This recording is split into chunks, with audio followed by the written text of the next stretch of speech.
The school bell rang like it did every morning, shrill, sharp, and indifferent. But this day was not like the others.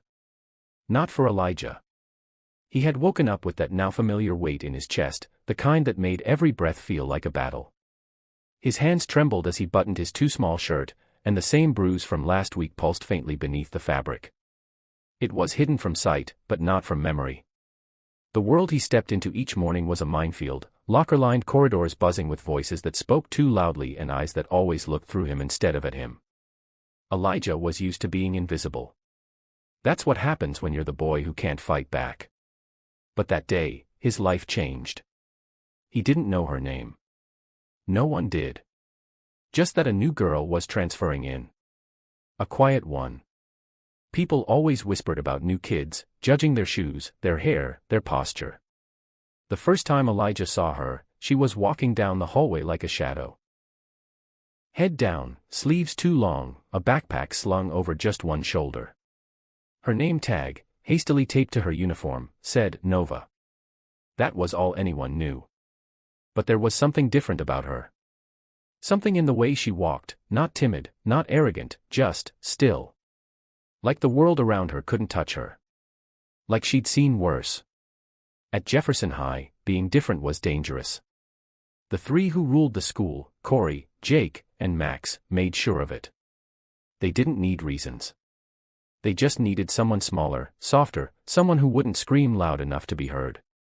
That morning, Elijah dropped his books by accident, though it wasn't really an accident. Corey had knocked them from his hands, laughing as pages scattered like leaves. Max added a shove for good measure, and Jake loomed like he was just waiting for a reason to laugh. The hallway parted around them like the Red Sea, but no one stepped in. No one ever did. Until Nova did. She hadn't even made it to her locker when she saw it. Her steps slowed. Her fingers tightened around the strap of her backpack. Her eyes narrowed, and something old, something buried, rose to the surface. It wasn't just anger. It was memory. Pain. Recognition. She walked straight into the ring of bullies without hesitation. Her voice was steady, but it rang out like thunder in the hallway. Leave him alone. The laughter stopped. The world paused. Corey turned slowly, amused and confused. You talking to me? He asked, stepping closer. Nova didn't back up. She didn't lower her gaze.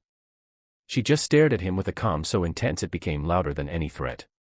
Yeah. I am. Elijah watched, paralyzed. No one had ever done this. Not for him. Not like this. Corey rolled his eyes and moved to shove her aside. What happened next, no one saw coming. In one smooth motion, Nova caught his wrist mid-swing, twisted it slightly, and guided him off balance just enough that he stumbled back. Not hurt, but stunned. Max stepped in, furious, and grabbed at her arm. Nova ducked and spun, planting herself between them and Elijah. She didn't hit anyone. She didn't need to. Her presence was enough. Something about the fire in her eyes said she could end them if she wanted to, but she didn't. That was the first day. No one forgot it. The rumors flew. Who was she? Where did she come from?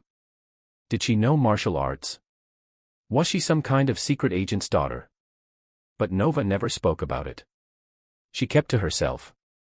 She ate lunch alone. She answered only when called upon. She didn't want attention, but she had it now.